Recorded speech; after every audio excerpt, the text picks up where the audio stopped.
Systematic, सबसे पहले क्या देखना है आपको कि ऐसे प्लांट्स लेने हैं कि जिनमें किसी में क्लोरोफिल ज़्यादा है, किसी में क्लोरोफिल कम है, ये कोई ग्रीन ज़्यादा है, कोई ग्रीन कम है। तो ऐसे केस में हमें ये देखना है कि what is the reason that the leaves are green.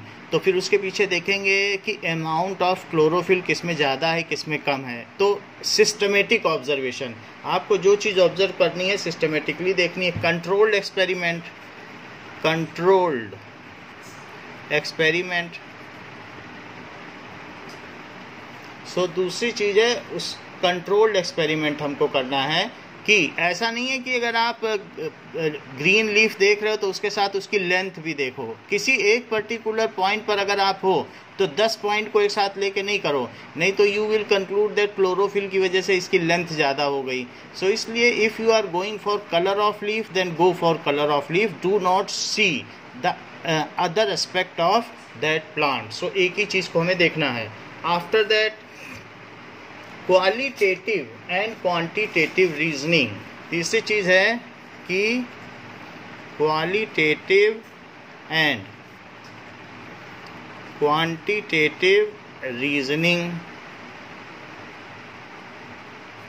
चौथी चीज़ है कि कितनी क्वालिटी में कोई चीज़ ग्रीन है, कितनी क्वांटिटी में। अगर क्वांटिटी देखनी, मान लो लेंथ पर आप हो तो सबके सेंटीमीटर्स नोट करो कि कोई प्लांट या कोई लीफ का कितना लेंथ है। सो क्वांटिटेटिव भी जा सकते हो और क्वालिटेटिव भी जा सकते हो। तो पहले कंट्रोल्ड एक्सपेरिमेंट, किसी एक एस्पेक्ट को देखो और उसकी जो भी उसकी प्रॉपर्टी है, अगर वो क्वांटिटेटिव ली जा सकती है तो क्वांटिटेटिव में लो, यानी लेंथ है, वेट है, और अगर किसी के कलर है, ऑर्डर है, तो उसके बेसिस पर उसको नोट करो, उसको एक ऑर्डर में लगाओ। Mathematical modelling, mathematical modelling. कई बार क्या होता है कि जो चीज़ हम करते हैं उसका एक मिनिएचर भी बनाना पड़ता है। जैसे कि आप हमारे यहाँ आएंगे तो हम आपको दिखाएंगे कि एक वैक्यूम है और उसमें ऊपर से पत्थर और एक फैदर यानी कबूतर का पंख गिराया जाए तो दोनों एक साथ गिरते हैं। तो मैथमेटिकल मॉडलिंग का मतलब अगर एयर ड्रैग ना हो, तो ये चीज़ गैलीलियो ने बता दी थी कि दोनों चीज़ें एक ही साथ में, जो पिज़्ज़ा की मीनार है, मीनारेट्स ऑफ पिज़्ज़ा, जो लीनिंग पिज़्ज़ा टावर है, तो उससे दोनों एक ही साथ गिरनी चाहिए। But due to air drag ऐसा नहीं हुआ। But by mathematical modelling we can very well prove that gravity acts equally and acceleration acts equally, so the things of any mass whether lesser or greater will fall at the same time। तो इस तरीके से हम किसी चीज़ का simulator बनाते हैं, उसका मॉडल बनाते हैं और अपनी चीज़ को प्रूव करके दिखाते हैं। तो ये भी करना पड़ सकता है कई बार। एंड इवन बहुत बड़े एयरक्राफ्ट बनाने से पहले उसका मिनिएचर बना के उड़ाया जाता है, उसके इंजन बनाए जाते हैं और दिखाया जाता है कि इट विल वर्क प्रॉपरली। सो ये एक है prediction and verification। on that basis you predict many things that this will happen, that will happen। जब स्पेस क्राफ्ट बनाया जाता है तो बहुत सारे प्रिडिक्शंस होते हैं कि ऐसा करेगा, वैसा करेगा। तो prediction and those predictions are based on verifications. तो प्रिडिक्शंस एंड वेरिफिकेशंस भी होते हैं। इसके अलावा और falsification, there are certain things while verifying we ultimately result into falsifying them, then we opt for some other arrangement। so falsification भी हो सकता है। तो कई बार साइंटिस्ट लॉ बनाते हैं और वो फाल्सीफाई हो जाता है। कभी थॉमसन मॉडल बना तो उसे रदरफोर्ड ने फाल्सीफाई कर दिया, फिर रदरफोर्ड के मॉडल को नील बोर ने फाल्सीफाई कर दिया। तो ज़रूरी नहीं है कि चीज़ें वेरीफाई ही हों। When we falsify anything then we move to some other better model. So science is also, falsification is also having a greater role. तो प्रिडिक्शन एंड फाल्सीफिकेशन भी होता चला जाएगा। इसके बाद हम देखेंगे next is falsification of theory। so these are the various steps। तो हमने ये देख लिया, ये 5 steps हैं। now after that speculation and conjecture have a place in science। 2 और भी चीज़ बताई जा रही हैं, that is speculation। speculation, what does it mean by speculation? speculation means to theorize, to theorize, that is to make theory. अगर कोई चीज़ आपको दिख रही है, रेनबो फॉर्मेशन दिख रहा है या कुछ भी दिख रहा है, तो उसको आप थ्योरी साइज करो कि उस पर why this rainbow formation is taking place, and that your theory may be either verified और फाल्सिफाइड बाई अदर साइंटिस्ट। तो स्पेकुलेशन होता है एंड आल्सो द कंजंक्चर। एंड कंजंक्चर का मतलब क्या होता है? That is it is postulate. So conjuncture, making postulate just based on assumption. वो चीज़ सही भी हो सकती है, गलत भी हो सकती है, सिर्फ postulate बना देना, making postulate. So that is called conjuncture. So आप किसी चीज़ पर थ्योरी बना दें, फिर उसके बाद उस पर पोस्टुलेट्स भी बना सकते हैं कि भाई ये हमारी थ्योरी है और अभी ये प्रूव नहीं कर सकता हूँ मैं, लेकिन after some time it will get proved. So in this way also has place in science, also has place in science. So they also have place in science. आगे देखिए, there are two kinds of science. तो जो science है उसको हम two parts में divide कर सकते हैं फिजिक्स को. एक है प्री 1890 और एक है पोस्ट 1890. दो तरीके की चीज़ें हैं, प्री 1890 और एक है पोस्ट 1890. तो जो पहले वाली साइंस है प्री 1890, इसको कहते हैं क्लासिकल फिजिक्स.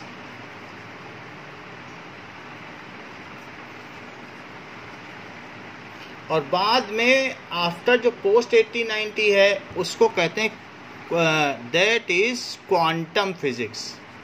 क्वांटम फिजिक्स, तो ये मॉडर्न फिजिक्स है. क्वांटम फिजिक्स एक मॉडर्न फिजिक्स है और एक क्लासिकल फिजिक्स है. इसमें ज़्यादातर फिजिक्स ये न्यूटोनियन फिजिक्स है जो न्यूटन ने दी थी. सो न्यूटोनियन फिजिक्स, इसमें क्या होता है कि जो पार्टिकल है सो उसकी जो स्पीड लिमिट है, अगर वो 10⁻⁶ मीटर पर सेकेंड से स्मॉलर चल रहा है तो वो न्यूटोनियन फिजिक्स में आएगा. और उसका अगर साइज जो है वो बड़ा है 10⁻⁻6 मीटर, यानी 1000 मिलीमीटर, 1000th ऑफ मिलीमीटर. इसका मतलब कितना होता है कि 1 mm का 1000वां हिस्सा उससे बड़ा होना चाहिए. अगर उससे बड़ा है और साथ में if speed is less and size is more, then Newtonian physics will be in action. तब न्यूटोनियन फिजिक्स आ जाएगा. और दूसरी बात है कि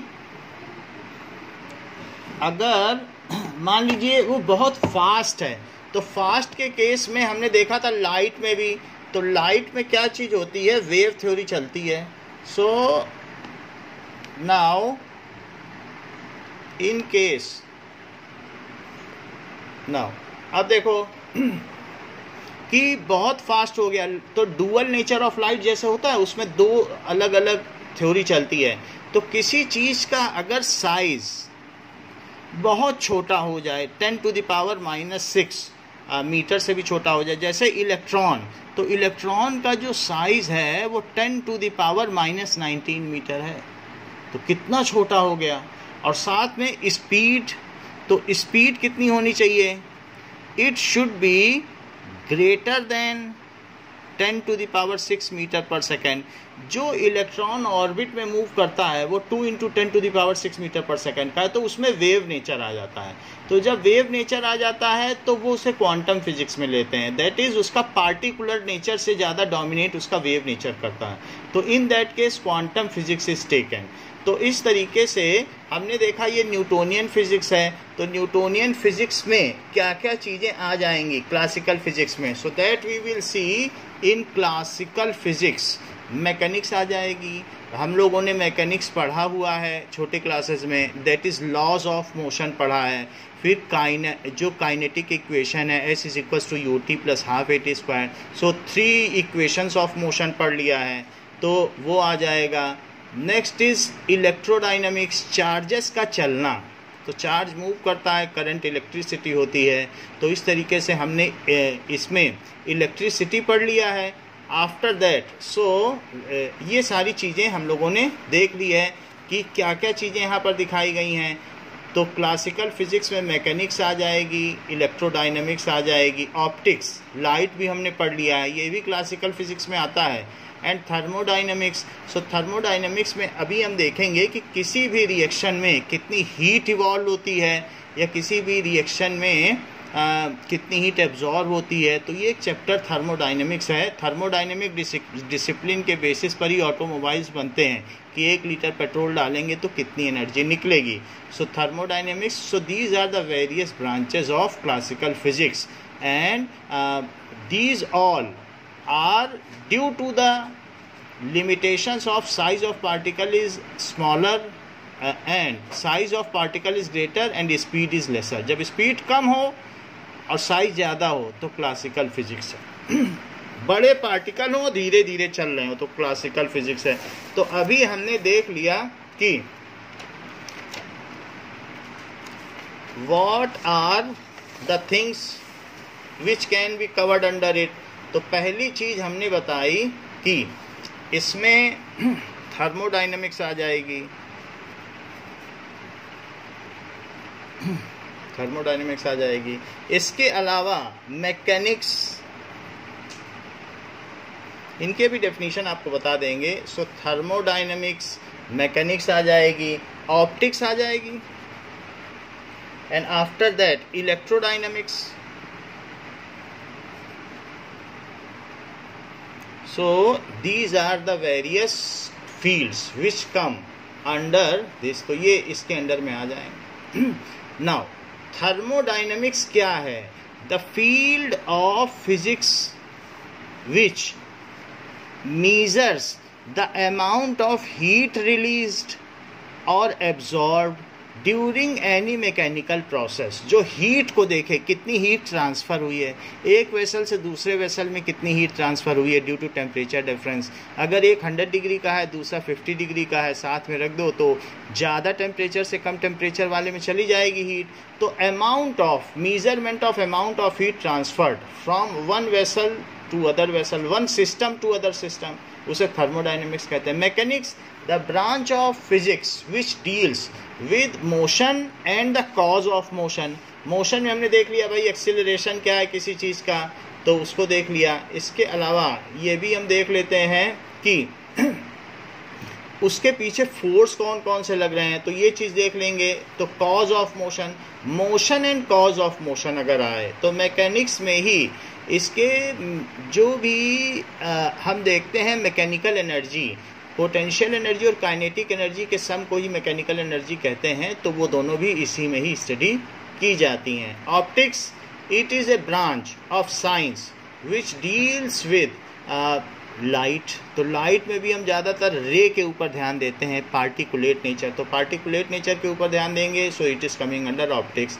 and when charges moves, electrodynamics, then it produces current. So in this we go for electrodynamics, charge के movement को। So am I audible अमांशी?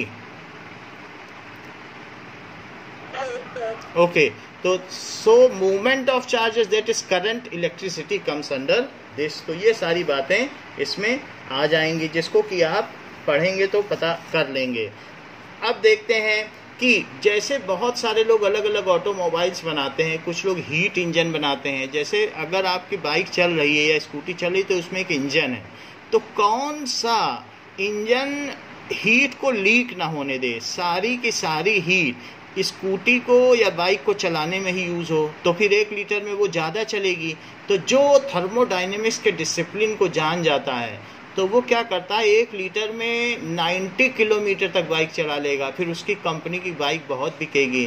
तो थर्मोडायनेमिक्स डिसिप्लिन को अगर हम जानते हैं तो हीट को लीक होने से, वेस्ट होने से बचा सकते हैं और किसी भी सिस्टम में ज़्यादा से ज़्यादा वर्क ले सकते हैं कम से कम एनर्जी पर।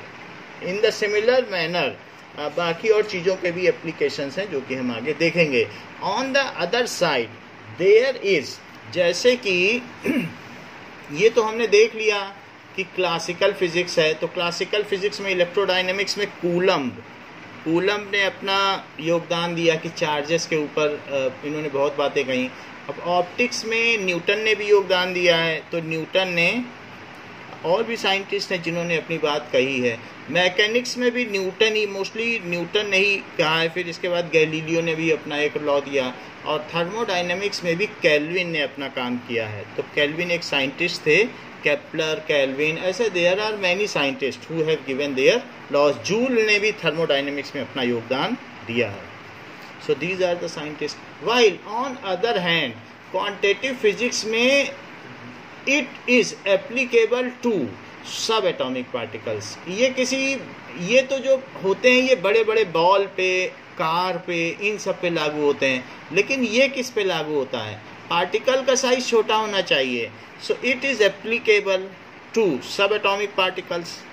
It is applicable. तो ये सारी चीज़ें हमने देख ली कि किसने किसमें योगदान दिया है। Now it is applicable to subatomic particles.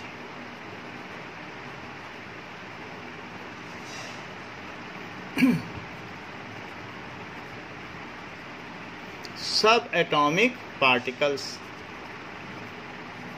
Like electron, proton, इन सभी चीज़ों पर ये होता है।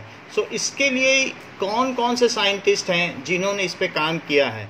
तो इसमें आ जाता है बोर का कॉन्सेप्ट, आइंस्टीन, श्रोडिंजर,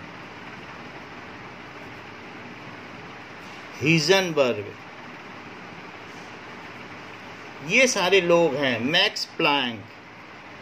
अभी अगले चैप्टर से ये सब आने लगेंगे, नाम आपको याद हो जाएंगे, और केमिस्ट्री में भी आने लगेंगे। तो इस तरीके से हमने बताया आपको कि जो भी देयर इज क्वांटिटेटिव फिजिक्स, तो क्वांटिटेटिव फिजिक्स किस पे होता है? इलेक्ट्रॉन, प्रोटॉन पे होते हैं, जो बहुत फास्ट मूव करते हैं। जो न्यूक्लियस में प्रोटॉन है उन पर नहीं। अगर प्रोटॉन फ्रीली चल रहा हो और 10⁻⁶ मीटर पर सेकंड से ऊपर चल रहा हो, then in that case these laws are applicable. तो ऐसे केस में उनके ऊपर ये रूल लगेगा। नाउ अब देखो, ये तो बात हमने आपको बता दी कि किस तरीके से अलग अलग चीज़ें चलती हैं। Now physics is exciting in many ways. So sometimes, सबसे कई बार क्या होता है कि थ्योरी पहले बनाई जाती है और दूसरा उसे फाल्सीफाई कर देता है। तो sometimes experimental observations are milestone in life. जैसे रदरफोर्ड और उनके 20 अलग अलग जो स्टूडेंट्स थे, तो उन्होंने एक एक्सपेरिमेंट किया। सो ये देखिए, एक्सपेरिमेंट किया गया था अल्फा पार्टिकल स्कैटरिंग एक्सपेरिमेंट। तो इसमें उन्होंने फाल्सीफाई कर दी थॉमसन की थ्योरी। सो कई बार ऐसा होता है कि experiment result in फाल्सिफिकेशन of previous existing theory. तो प्रीवियस एग्जिस्टिंग थ्योरी फाल्सीफाई कर दी थी। And certain times when we make postulate, then the other scientist, while trying to falsify it, make it verified। तो कई बार लोग ऐसा भी करते हैं कि उसे फाल्सीफाई करने के चक्कर में जब करते हैं तो वो चीज़ वेरीफाई होती चली जाती है और पिछले साइंटिस्ट ने जो बात कही थी, जैसे कि बोर्स कॉन्सेप्ट है, नील बोर ने अपना एटॉमिक मॉडल दिया था, तो उनका जो मॉडल था वो ट्रू हो गया। तो ये बोर का मॉडल ट्रू हो गया, क्योंकि बाकी और आगे वाले जो आए श्रोडिंजर, हिजनबर्ग ने, तो उन्होंने देखा कि अरे इट इज़ ट्रू। तो इसलिए बोर की थ्योरी जो है एटॉमिक थ्योरी आगे बढ़ती चली गई। तो समटाइम्स फाल्सीफाई करने लोग आते हैं और ट्रू कर बैठते हैं, और समटाइम्स ऐसा होता है कि किसी एक्सपेरिमेंट से उसी चीज़ को फाल्सीफाई भी कर दिया जाता है। Now what is the role of physics? तो फिजिक्स का रोल क्या है? So if physics dominates, then physics has a good hold on society। देखो फिजिक्स का क्या रोल है? Physics can change the society,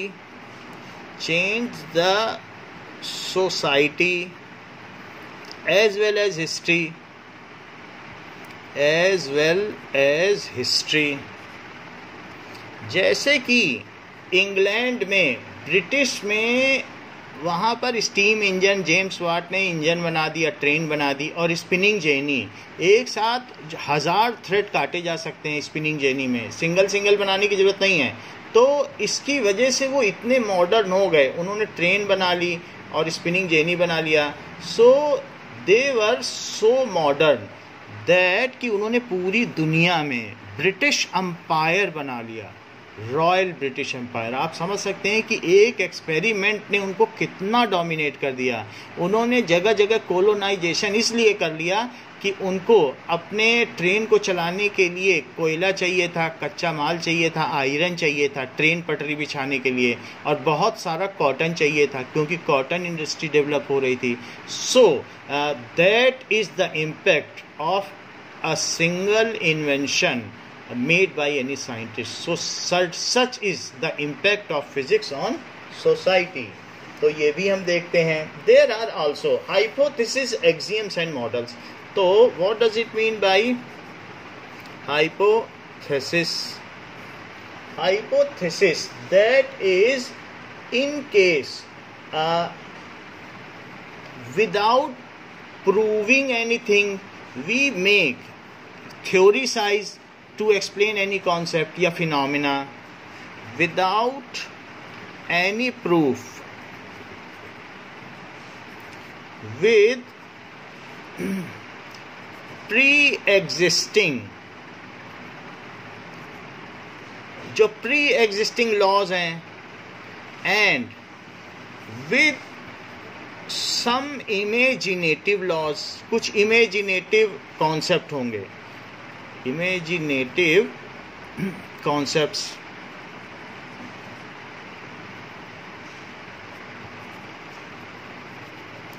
We explain, अगर हम कुछ ऐसा एक्सप्लेन करें, some natural phenomena, कुछ ना कुछ तो हम फिजिक्स का एक कॉन्सेप्ट लेंगे ही, और उसके अलावा अपना भी कुछ कॉन्सेप्ट लगाएंगे, तो दैट इज नेचुरल फिनोमिना। तो ऐसा करने पर then it is called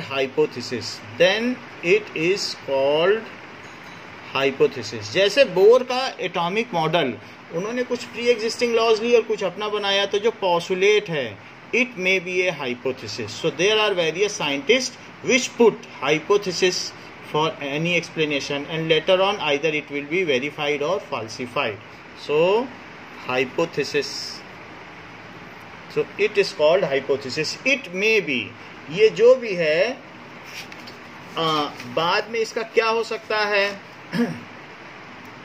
it will be either whatever is ऐसा भी हो सकता है कि ये फाल्सीफाई हो जाए या फिर ये वेरीफाई हो जाए. It may B falsified or verified. So if it is verified with no exception, then it is upgraded as law. अगर ये सिर्फ वेरीफाई होता है तब फिर इसे थ्योरी कहा जाएगा, और अगर मान लो इसका कोई भी एक्सेप्शन ना है तब लॉ होगा.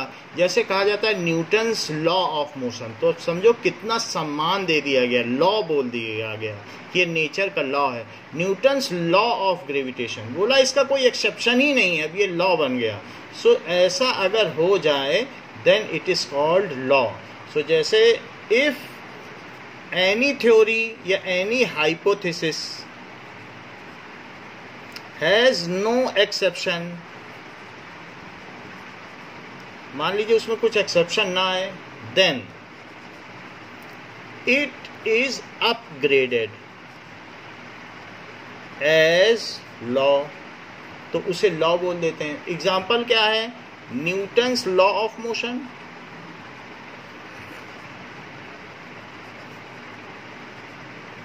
तो ऐसा भी है न्यूटन्स लॉ ऑफ ग्रेविटेशन या यूनिवर्सल लॉ ऑफ ग्रेविटेशन. तो इस तरीके से भी चलता है। नाउ तो ये हाइपोथेसिस हो गई। एक्सियम, एक्सियम क्या चीज होती है? एक्सियम का मतलब होता है anything which is accepted by all, anything which is accepted by all, जिसे सब लोग एक्सेप्ट कर लें। And need no proof, need no proof.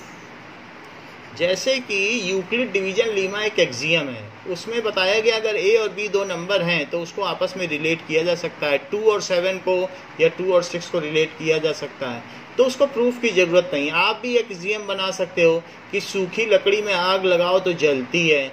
तो अगर इसको सब लोगों के पास बोलो कि हमने एक्सियम बनाया है, बोलो आप राजी हो, और सब लोग राजी हो जाए तो समझ लेना वो आपके नाम से एक्सियम हो जाएगा। If anything is just drop then it is attracted by gravity, ये भी एक एक्सियम बन सकता है। The shortest distance between 2 point is a line, ये भी एक्सियम बन सकता है। तो उसको किसी प्रूफ की जरूरत नहीं पड़ती है, तो इसलिए it is accepted by all. जैसे example, shortest distance between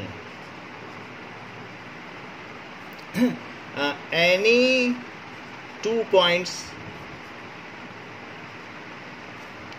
is a line.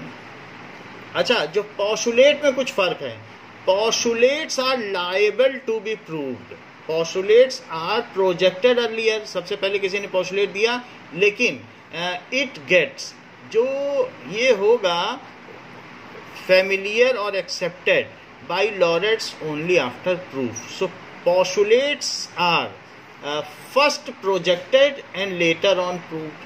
Postulate के बारे में देखो, those assumption या those theories या those कोई भी statements which are represented without proof,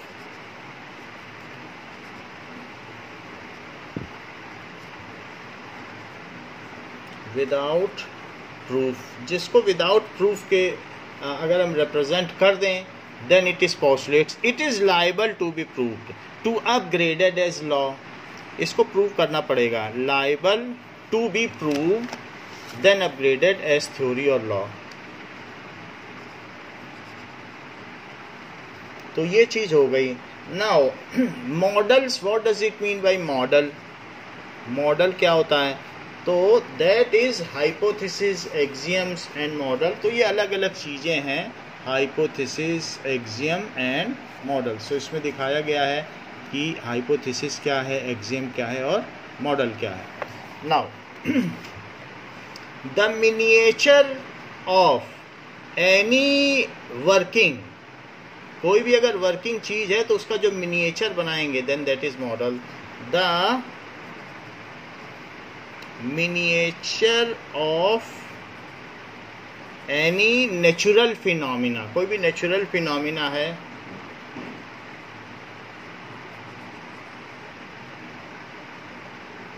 और वर्किंग स्टेशन, वर्किंग स्टेशन कुछ भी हो सकता है, जैसे एयरक्राफ्ट एक वर्किंग स्टेशन है, उसका मिनिएचर बना दो, is called model.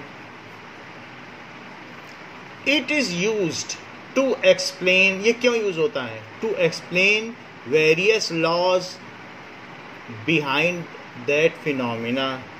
It is to explain various laws working behind that phenomena. जब हम लोग एयरफोर्स में आए थे तो शुरू में हमें मॉडल दिखाए गए थे कि एयरक्राफ्ट कैसे काम करता है, उसके बेसिस पर हमने समझा कि एयरक्राफ्ट में ऐसे होता है, ऐसे होता है। फिर मॉडल के बाद फिर हमें एयरक्राफ्ट पे ले जाया गया।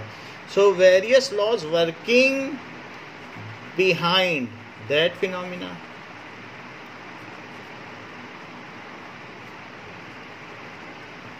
तो इस तरीके से ये सारी चीजें होती हैं। अब देखें, नाउ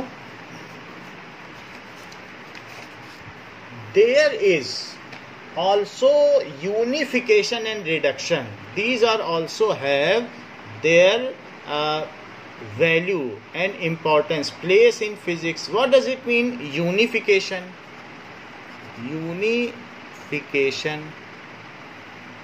Unification क्या चीज होती है? That is किसी चीज को अगर आप देखें कि falling of any object on gravity, ये भी ग्रेविटी से होता है, और rotation of moon around earth and rotation of earth around sun, ये सभी ग्रेविटी से ही या ग्रेविटेशनल लॉ से ही तो यूनिफाइड किए जा सकते हैं. तो इस तरीके से ऑल टेरेस्ट्रियल ऑब्जेक्ट्स, उनका मूवमेंट, सेलेस्टियल ऑब्जेक्ट्स का मूवमेंट, ये यूनिफाई किया जा सकता है. फर्दर इसी तरीके से मैग्नेटिज्म, हम जानते हैं मैग्नेटिज्म क्यों होता है. इलेक्ट्रिक चार्जेस के मूवमेंट से मैग्नेटिज्म पैदा होता है. अगर इलेक्ट्रिक चार्ज चल जाए तो चारों तरफ मैग्नेटिक फील्ड है. ये भी देखते हैं कि मैग्नेटिक फील्ड में चेंज से इलेक्ट्रिसिटी पैदा होती है, जिसको इलेक्ट्रोमैग्नेटिक इंडक्शन कहते हैं. सो हम ये भी कह सकते हैं कि electricity, magnetism can be unified. अच्छा, एक बात हमने आपको और भी बताया है कि चार्ज अगर एक्सिलरेट करें तो इलेक्ट्रोमैग्नेटिक वेव्स पैदा होती है. सन में चार्ज एक्सिलरेट करता है, वहाँ इलेक्ट्रॉन एक्सिलरेट करते हैं, ऑसिलेट करते हैं, तो लाइट पैदा होती है.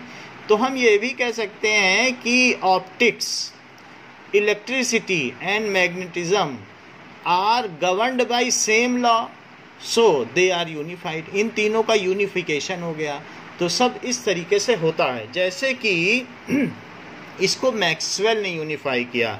मैक्सवेल यूनिफाइड किसको किसको यूनिफाइड किया? ऑप्टिक्स. और किसको? मैग्नेटिज्म. मैग्नेटिज्म को यूनिफाई किया. और तीसरी चीज क्या है? And electricity, electrodynamics. तो तीसरी चीज है electrodynamics and electrodynamics.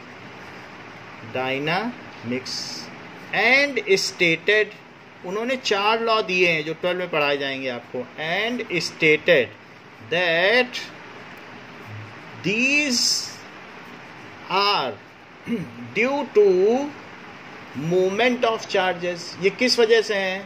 Due to movement of charges. तो charges की वजह से होते हैं, ऐसा उन्होंने बता दिया. So this is movement of charges. तो इन्होंने यूनिफाई कर दिया. तो these when different looking phenomena can be simplified and they can come under single umbrella and they can be explained by single law, then it is called unification. When different appearing phenomena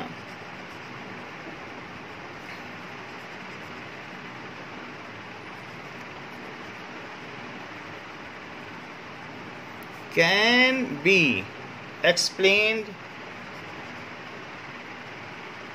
by single law या single theory, बहुत अलग अलग तरीके के appearing है लेकिन single theory से किए जा सकें, then it is called unification.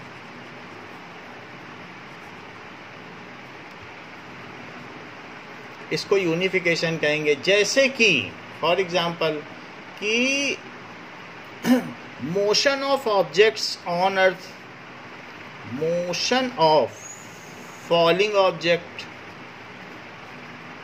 on earth, movement of moon around earth, and that is इसके अलावा revolution of earth around sun, ये सारी की सारी चीजें all can be explain by universal law of gravitation. All can be explained by universal law of gravitation.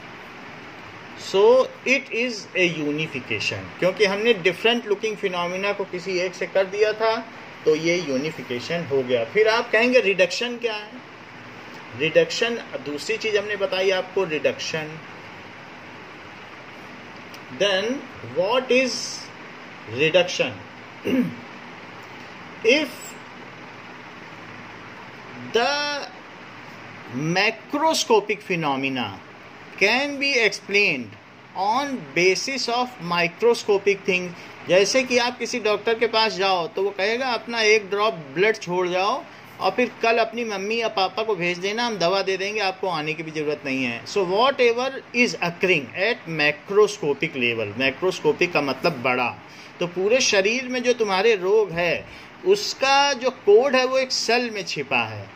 सो उस आप blood वहाँ दे आओगे तो वो सेल में देख लेगा कि क्या क्या कमियां हैं और उसके बेसिस पर वो आपको दवा दे देगा। तो किसी थर्मोडायनेमिक्स, किसी भी सिस्टम में क्या टेम्परेचर है, उसका क्या प्रेशर है, उसका क्या वॉल्यूम है, अगर एक पार्टिकल की स्पीड देख लो पता चल जाएगा इसका क्या सिस्टम है और क्या क्या हो रहा है।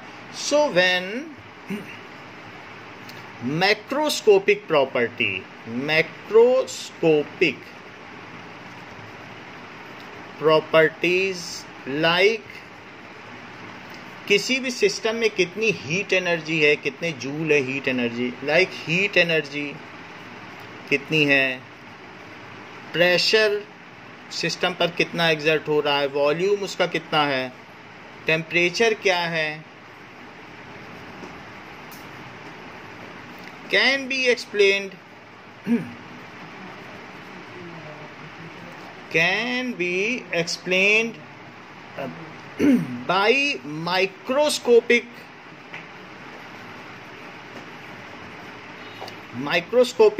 phenomena।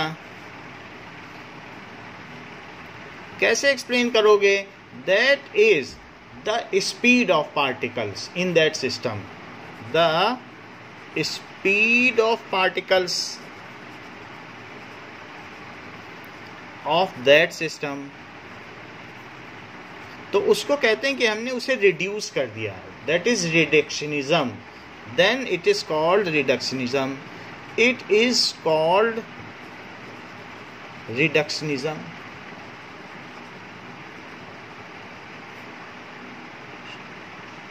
जैसे कि आप ये कह सकते हैं by kinetic theory of gases, उसमें वो पार्टिकल को ही लेता है। The thermodynamics can be explain, एक पार्टिकल की कितनी स्पीड है ये पता चल जाए, कितना मास है ये पता चल जाए, तो सब कुछ ये सब पता चल जाएगा।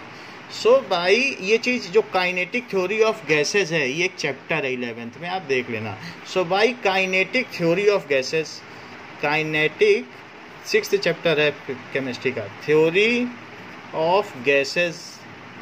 फिर उसके बाद थर्मोडायनेमिक्स चैप्टर आ जाता है, फिजिक्स और केमिस्ट्री दोनों में थर्मोडायनेमिक्स है। By kinetic theory of gases, thermodynamic जो भी वेरिएबल हैं, ये सब वेरिएबल हैं, ये सब बदलते रहते हैं, can be found out. Thermodynamic variables can be found. कौन कौन से थर्मोडायनेमिक वेरिएबल? प्रेशर, वॉल्यूम, तो ये सारी चीज़ें पता की जा सकती हैं। इंटरनल एनर्जी, उसकी कितनी इंटरनल एनर्जी है। इंटरनल एनर्जी में वाइब्रेशनल एनर्जी भी आती है, रोटेशनल एनर्जी भी आती है। इसके अलावा बहुत सारी एनर्जी जो भी है, काइनेटिक एनर्जी, पोटेंशियल एनर्जी, सारी की सारी आ जाती हैं। सो वो सारा हम पता कर सकते हैं। सो ये एक तरीके का रिडक्शनिज्म है। तो इसके अलावा आप कैसे रिडक्शनिज्म कर सकते हो? That is formation of rainbow can be explained bye refraction, total internal reflection and dispersion. आपको मालूम है यही 3 लॉ लगते हैं। तो जब पार्टिकल यहाँ जाता है तो रेनबो में तो यहाँ पर ऐसे जाएगा, फिर इसके बाद यहाँ पर इसमें इसका ये जो है डिस्पर्सन हो जाएगा, अलग अलग कलर में टूट जाएगा। फिर इसके बाद यहाँ से इसका टोटल इंटरनल रिफ्लेक्शन होगा, फिर निकल जाएगा। तो ये चीज़ होती है। तो इट कैन बी एक्सप्लेन्ड। तो जो फॉर्मेशन ऑफ रेनबो है उसे आप कैसे एक्सप्लेन करोगे? नाउ फॉर्मेशन देखो कितना डिफिकल्ट लुकिंग फिनोमिना है, लेकिन फिर भी एक्सप्लेन किया जा सकता है। तो फॉर्मेशन ऑफ रेनबो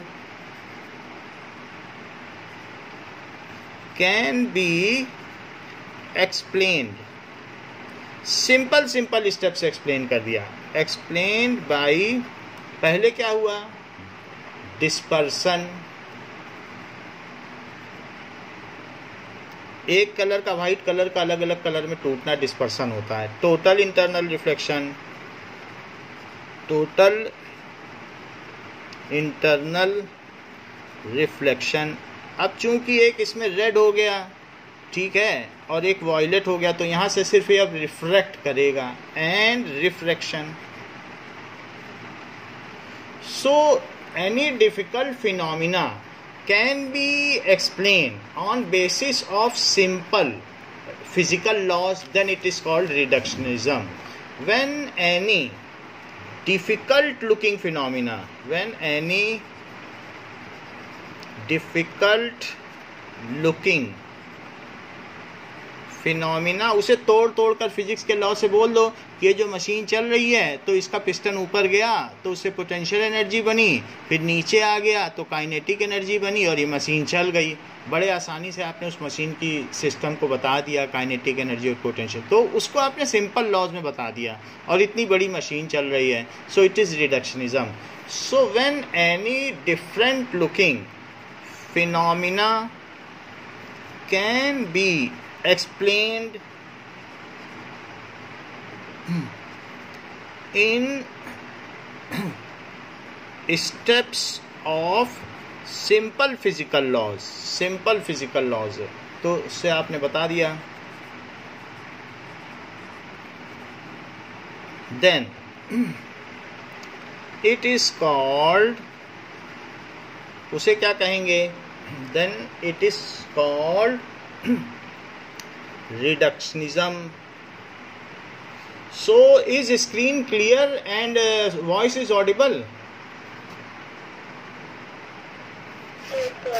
Okay, तो इतनी बात हमने आपको बता दी। Now there are some more things which are very important, that is fundamental forces in nature. Fundamental forces in nature. So fundamental forces in nature, though there are various kind of forces. हम जानते हैं कि अगर किसी चीज़ पर एक ball लटकी हो तो यहाँ टेंशन फोर्स है। टेंशन का मतलब क्या होता है कि ये धागा अपने आप को ऊपर खींचेगा, क्योंकि आपने इसे खींच लिया है। जैसे रबर बैंड को खींचो तो वो दोनों तरफ से अपनी पुरानी लंबाई पाने की कोशिश करेगा। सो यहाँ से जहाँ से ऊपर बंधा है वहाँ से भी वो अपने को खींचेगा और यहाँ से भी, so that it can get its original length. So ये जो चीज़ थ्रेड में इस तरीके का रिट्रैक्शन होने का ट्रायल है उसे टेंशन कहते हैं। अगर ब्लेड से काट दो तो ब्लेड से काटने पे धागा ऐसे ऐसे हो जाएगा, तो इसका मतलब है कि वो छूटते ही अपनी पुरानी लंबाई पाने की कोशिश करता है। तो बहुत सारे फोर्सेस हैं, जैसे टेंशन हो गया। इसी तरीके से किसी चीज़ को अगर आप कंप्रेस करो, यहाँ से भी फोर्स लगाओ, यहाँ से भी फोर्स लगाओ, तो आप उसे छोटा करने की कोशिश कर रहे हो। देन इट वांट टू रीअसर्ट, ये तो ये रिट्रैक्ट कर रहा है और ये रीअसर्ट कर रहा है, पुरानी लेंथ में आएगा। स्प्रिंग को ही दबा दो तो ultimately it will reassert in its original position. दोनों तरफ से दबाओ तो रीअसर्ट होगी। तो टेंशन हो गया, इसके अलावा कंप्रेशन हो गया, ये फोर्सेस होते हैं। इसके अलावा फ्रिक्शन भी हो गया, फ्रिक्शन भी एक तरीके का फोर्स है, तो फ्रिक्शन फोर्स भी हो जाएगा। नाउ फ्रिक्शन फोर्स हो जाएगा। इसके अलावा बियांसी भी हो जाएगा, जिसको कि अप थ्रस्ट कहते हैं, कि ऊपर की ओर जो फोर्स लगता है, तो अप थ्रस्ट भी हो जाएगा। इसके अलावा और क्या होगा? नाउ ड्रैग फोर्स हो जाएगा। तो किसी भी चीज़ में जैसे विंग्स हैं एयरक्राफ्ट की विंग्स, तो उनमें ड्रैग लगता है। उसी ड्रैग की वजह से कई बार क्या होता है कि एरोडायनेमिक्स की लाइफ होती है, एयरक्राफ्ट 15 साल से ज़्यादा नहीं चल सकते क्योंकि इतना ड्रैग फोर्स होता है जब स्पीड होती। तो एक अगर आप बांस की पतली डंडी को हवा में खूब तेज़ी से चलाओ तो साई की आवाज़ आती है। So it is A kind of drag force acting, और वो मुड़ भी जाती है डंडी। तो इस तरीके से ड्रैग तो लगता ही है। पानी में हाथ तेज़ी से हिलाओ तो ड्रैग लगता है। तो इस तरीके से ये ड्रैग फोर्स है। मस्कुलर फोर्स भी होते हैं। हम मस्कुलर फोर्स से किसी चीज़ को हिला डुला सकते हैं। स्प्रिंग फोर्स भी होते हैं। स्प्रिंग को अगर आप कंप्रेस करो या इलोंगेट करो then a kind of force is there that is called spring force. Spring force हो जाएगा। After that there are also other kinds of forces. So ये चीज़ें हैं जैसे कि पानी है तो कुछ लिक्विड तेज़ी से बहते हैं, कुछ धीमे धीमे बहते हैं। तो उनमें एक तरीके का लेयर फ्लो होता है। Liquid layer by layer flow करता है, एक लेयर उसके ऊपर दूसरी लेयर फिर तीसरी लेयर। इसको कहते हैं लैमिनार फ्लो। तो जो लिक्विड की वेरियस लेयर्स के बीच में फ्रिक्शन है उसको कहते हैं विस्कोसिटी या फिर विस्कस फोर्स। जैसे हनी बहुत देर में बहता है जबकि वाटर स्विफ्टली बहता है, अल्कोहल और तेज़ी से बहता है, तो उसको कहते हैं viscous force. Force acting between different layers of liquid that is force acting. So it is force acting between different layers of liquid.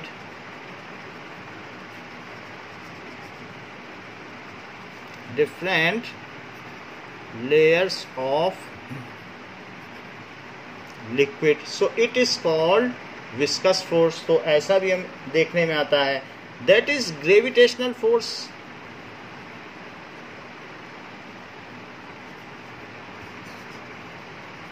और न्यूक्लियर फोर्स, न्यूक्लियस में प्रोटॉन और न्यूट्रॉन को जो बांधे रखता है वो भी एक फोर्स है। सो न्यूक्लियर फोर्स ऐसा भी होता है। So there are also magnetic force, magnetic force भी होगा। चार्जेस के बीच भी फोर्स लगता है, इलेक्ट्रॉन और proton, that is electro static force. क्या कभी आपको ये बात का पता है कि अगर दो वायर जिनमें एक ही ओर करंट फ्लो कर रही हो, चार्जेस डायनामिक्स में हो, देखो दो वायर हैं और दोनों में करंट फ्लो कर रही है, then they will attracted towards each other.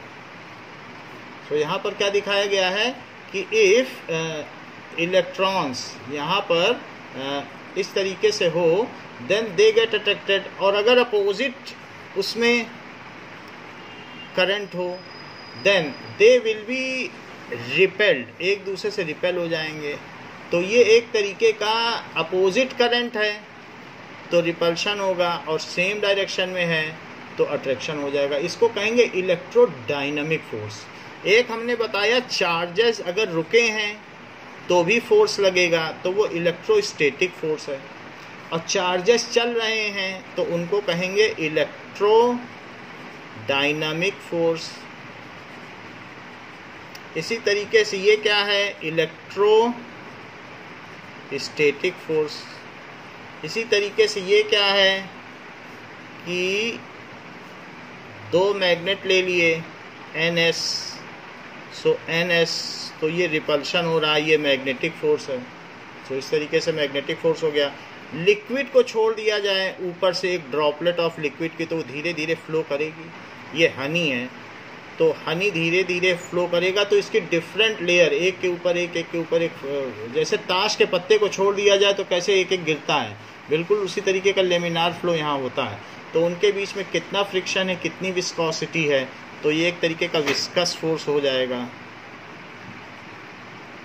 ऐसे बहुत सारे फोर्स हैं। स्प्रिंग पर भी जब आप अल्टीमेटली अपना हाथ लगाते हो तो हाथ लगाने पर it tries to reassert. So spring tries to reassert, यानी it is spring force, ऐसा भी होता है। So it is spring force। तो यहाँ पर हमने देखा कि there are various kinds of force acting. Though there are various kinds of force acting, but the fundamental forces are of 4 types. Total 4 तरीके के ही फंडामेंटल फोर्सेज होते हैं। So though there are various kinds of forces but fundamental forces are of 4 type.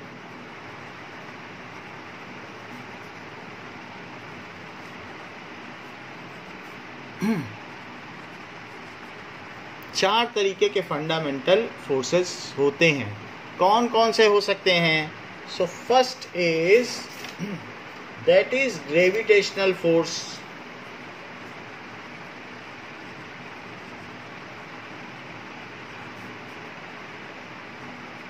Second is electromagnetic force.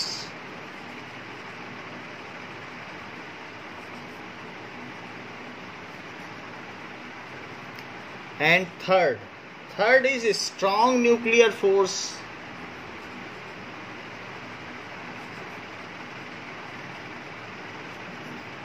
And fourth is weak nuclear force. तो चौथा कौन सा है? weak nuclear force. तो 4 तरीके के फोर्सेस होते हैं।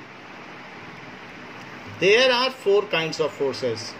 इसमें हमने देख लिया gravitational force, electromagnetic force, strong nuclear force and weak nuclear force. So first one we will see that is gravitational force. अच्छा, इलेक्ट्रोमैग्नेटिक फोर्स के ही अंदर में स्प्रिंग फोर्स आ जाएगा। इसी के अंदर में आ जाएगा विस्कस फोर्स भी इसी के अंदर में आ जाएगा। ये हम आगे देखेंगे। फ्रिक्शन भी इसी के अंदर आ जाएगा। तो ये इलेक्ट्रोमैग्नेटिक फोर्स के अंदर ही आ जाएंगे। इसके अलावा टेंशन भी इसी के अंदर आ जाएगा, कंप्रेशन फोर्स भी इसी के अंदर आ जाएगा। वो सब हम देख लेंगे। तो उसका ओरिजिन एक ही है इलेक्ट्रोमैग्नेटिक फोर्स का। सो ये जो डिफरेंट फोर्सेज हैं which are coming under electromagnetic force, ये सारे इसी के अंदर है। तो फंडामेंटली 4 ही तरीके के फोर्स हैं। And now we are going to see the first one that is gravitational force.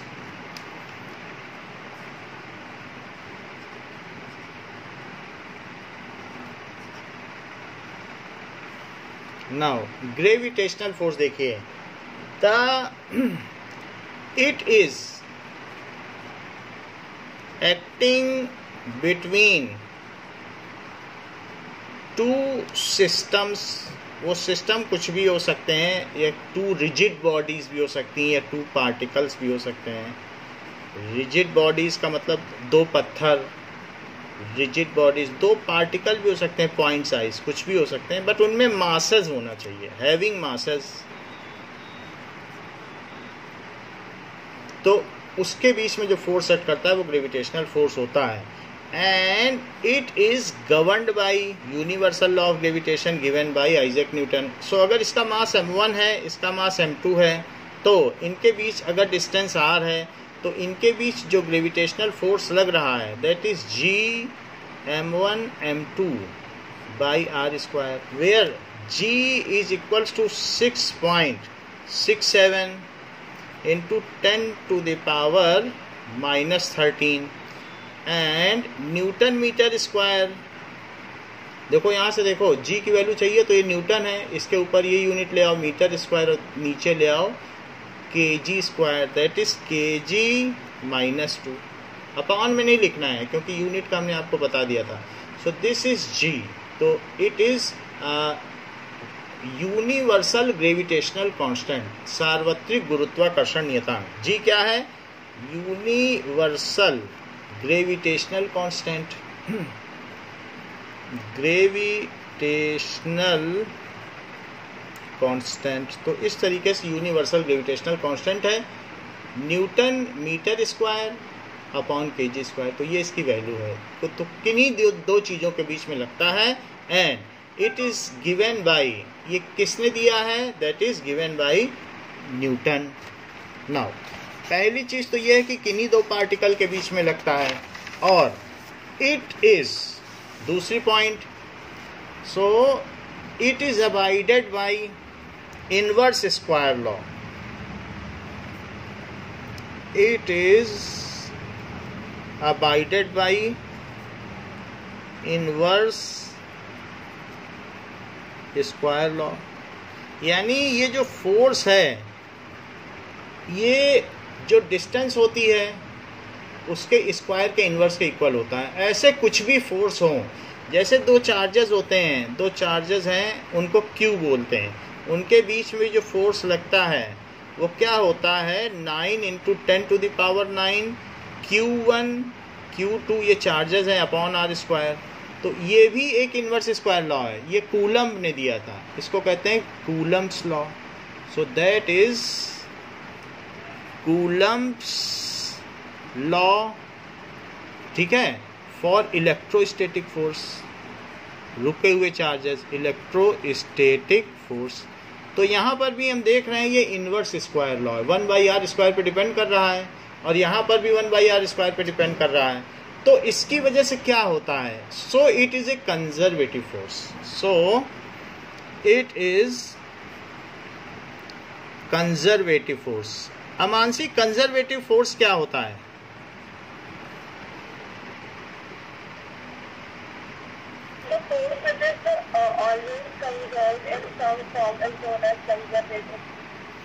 Yes, it is conserve in form of potential energy.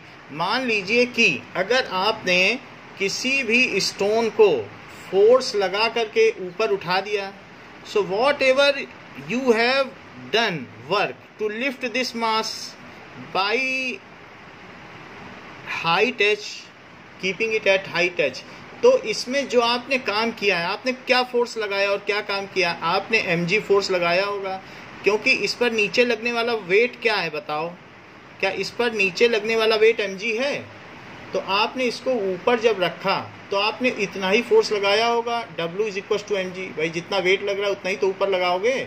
तो यहाँ ऊपर उठा दिया, तो वर्क क्या होता है, फोर्स इनटू डिस्प्लेसमेंट। तो अब डिस्प्लेसमेंट कितना है, h, तो इतना आपने काम कर दिया, mgh। तो जो काम किया है, so if you do work against some force, आपने ग्रेविटी के अगेंस्ट में किया है, then your work get conserved in form of potential energy. तो अब इसमें पोटेंशियल एनर्जी ये बन गई, ये इसमें इतनी एनर्जी संग्रहित हो गई, then such force is called conservative force. Gravitational force is a conservative force, क्योंकि आप इसमें काम करोगे तो आपका काम यहाँ पर जमा हो जाएगा। फिर इसको आप किसी अलमारी के ऊपर भी रख सकते हो, तो वहाँ पर ये जो बॉल रखी है इसमें इतनी एनर्जी रहेगी, कितनी एनर्जी रहेगी, पोटेंशियल एनर्जी इसमें रहेगी mgh। फिर सालों बाद, सैकड़ों सालों बाद भी कोई इसे अगर नीचे गिरा देगा तो क्या होगा, यहाँ से अगर कोई गिराएगा इसको तो इतनी एनर्जी मिल जाएगी। तो when we do work against a force, when we do work against a force and our work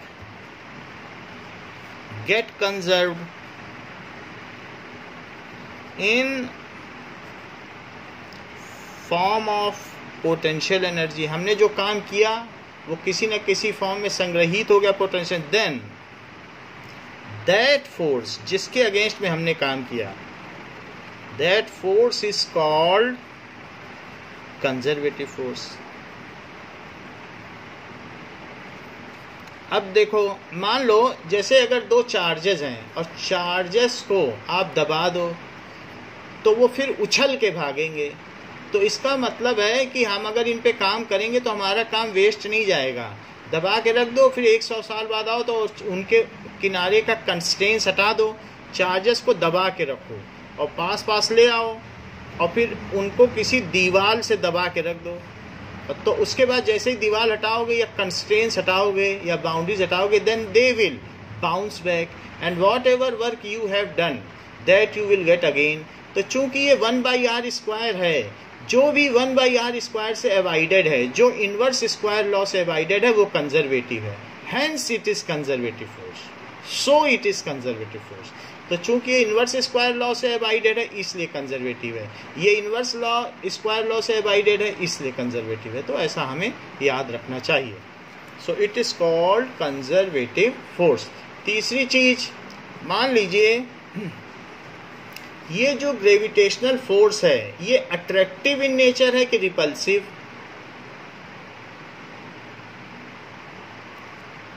so it is attractive in nature. Repulsion नहीं होता, इसमें अट्रैक्शन होता है इन नेचर। तो पूरे जहाँ भी जितने भी सेलेस्टियल बॉडीज हैं, चाहे टेरेस्ट्रियल यानी यहाँ पर अर्थ में है, वो सभी के बीच में अट्रैक्शन ही होता है। It is weakest force in nature, ये सबसे वीक फोर्स है। It is weakest force in nature.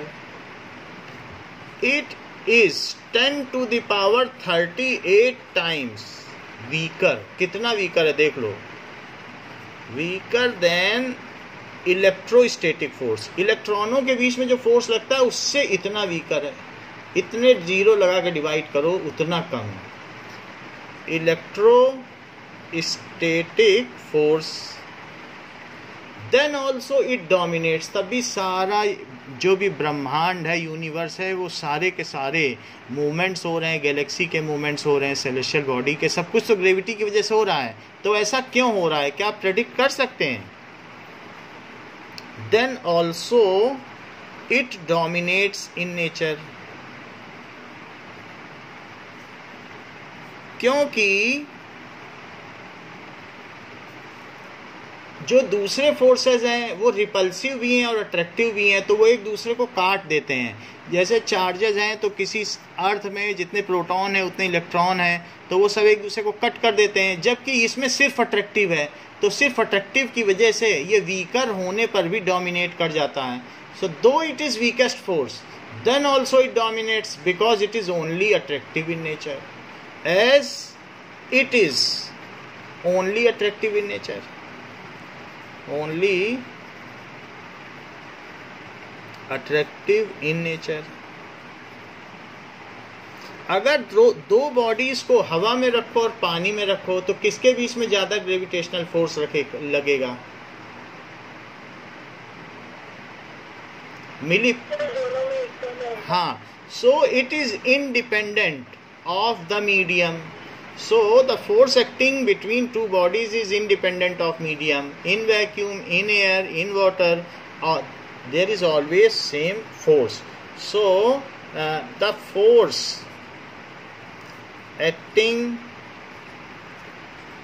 between two bodies is independent of the medium. Medium पे या मीडियम पे ये एक्ट नहीं करता। इट इज, ये शॉर्ट रेंज फोर्स भी है, लॉन्ग रेंज। अगर दो चीजें बहुत पास हैं तो भी लगेगा और बहुत दूर दूर भी हैं, then also it acts. Infinity पर भी है, देखो सन हमसे 14 करोड़ 88 लाख किलोमीटर दूर है, तब भी उसका ग्रेविटी पे फोर्स लगता है। So it is long range force, long range force. इसके अलावा it is abided by third law of motion, यानी कि जो दो बॉडीज हैं, बताओ एक बॉल पर अर्थ की वजह से ज्यादा फोर्स लग रहा है कि अर्थ पर बॉल की वजह से ज्यादा फोर्स लग रहा है?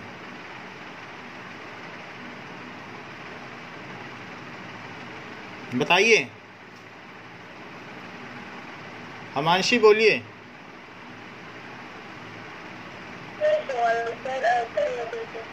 दोनों पे इक्वल फोर्स लग रहा है, बिकॉज जो भी फोर्स है, एक बॉल है और ये अर्थ है, तो बॉल का मास mb है और अर्थ का मास me है। तो अगर दोनों ले लें तो जो भी फोर्स लग रहा है ये एक्शन रिएक्शन फोर्स है। तो ये इधर अट्रैक्ट हो रहा है और ये इधर अट्रैक्ट हो रहा है, तो फोर्स ऑन बॉल बाई अर्थ, इसको कहेंगे ऑन बॉल बाई अर्थ। वो कितना होगा? G mb me by r square, ये होगा। एंड फोर्स इस पर जो लग रहा है, force on earth by ball, on earth by ball, it is G mb me/r². So it is abided by Newton's third law of motion. It is abided by Newton's third law of motion, that is action reaction force.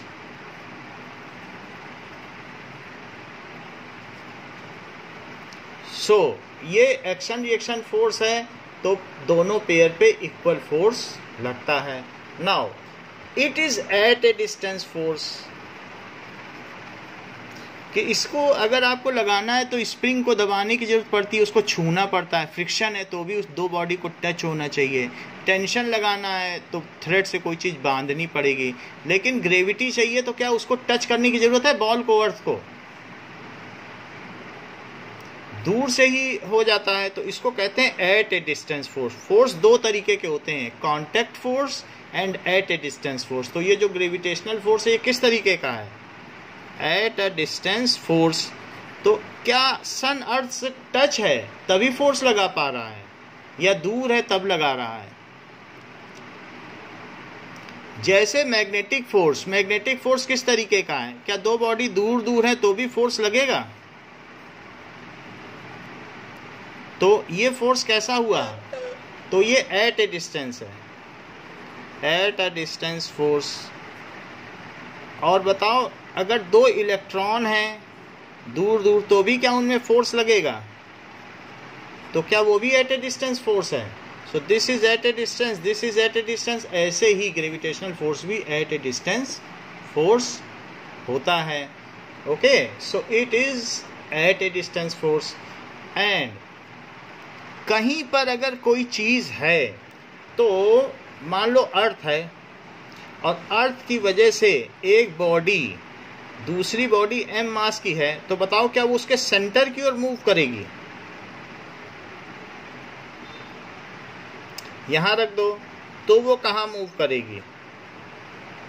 Centre की ओर move करेगी.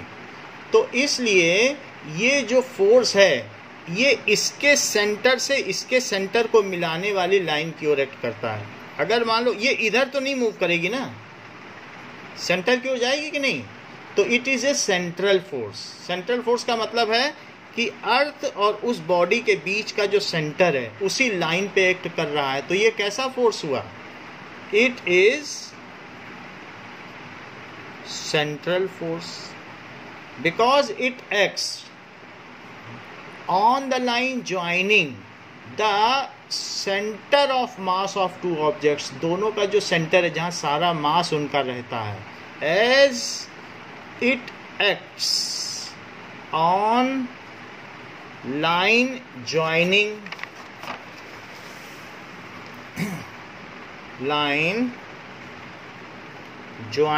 the center of two bodies. इसलिए ये central force हुआ. जैसे कि दो electron हैं, अब दो इलेक्ट्रॉन को मिला दो, ये भी इलेक्ट्रॉन ये इलेक्ट्रॉन, तो क्या ये इधर तो नहीं भाग जाएगा कि लाइन ज्वाइनिंग से ही दूर भागेगा? क्या आपको लगता है? यहां तो नहीं भागेगा, इधर भागेगा. तो इसलिए ये भी कैसा फोर्स हुआ? Central force. Now next point is, if there is any mass then its field, gravitational field is around it. जैसे यहाँ देख लो, तो ये जो दूसरा ऑब्जेक्ट इसके पास आ रहा है वो इसकी फील्ड की वजह से ही तो आ रहा है. अगर एक बॉल को छोड़ोगे तो वो अर्थ की ओर क्यों जाएगी? क्योंकि उस पर एक फोर्स लग रहा है, ग्रेविटेशनल फोर्स. तो 1 किलो की चीज़ पर जो फोर्स लगता है उसे कहते हैं फील्ड. 1 किलो की चीज़ पे जो लगे तो उस पर जो भी फोर्स लगेगा वो फील्ड है. So the force acting, the gravitational force acting on 1 kg object at any point is called gravitational field. At that point, the force acting on 1 kg object at any point is called gravitational field. field at that point. तो ऐसे ही gravitational field की direction भी होती है जैसे magnetic field है। तो अब देखो, मान लीजिए मैंने अर्थ ले ली, तो अर्थ में अगर कोई भी चीज़ होगी तो वो उसके सेंटर की ओर आएगी। तो इसके ओर इसकी फील्ड इसके सेंटर की ओर है हमेशा। तो ये ग्रेविटेशनल फील्ड लाइंस में ड्रॉ कर रहा हूँ, क्योंकि कोई भी चीज़ अगर आप छोड़ोगे तो वो कहाँ जाएगी। बाकी उस पर कितनी फील्ड लग रही है वो पता कर सकते हो। यहाँ 1 kg रख दो ऑब्जेक्ट, और बताओ वेट क्या होता है mg, और मास कितना ले लिया 1 × 9.8। तो बताओ उस पर कितना इलेक्ट्रिक फील्ड लग रही है, यानी फील्ड इलेक्ट्रोस्टैटिक फील्ड, यानी ग्रेविटेशनल फील्ड कितनी लग रही है, that is equals to called, जो फोर्स लग रहा है या जो फील्ड लग रही है। So it is gravitational field, it is 9.8 इतना लग रहा है न्यूटन पर kg। तो हर एक तरफ यहाँ पर एक लाइन ज्वाइन की जा सकती है।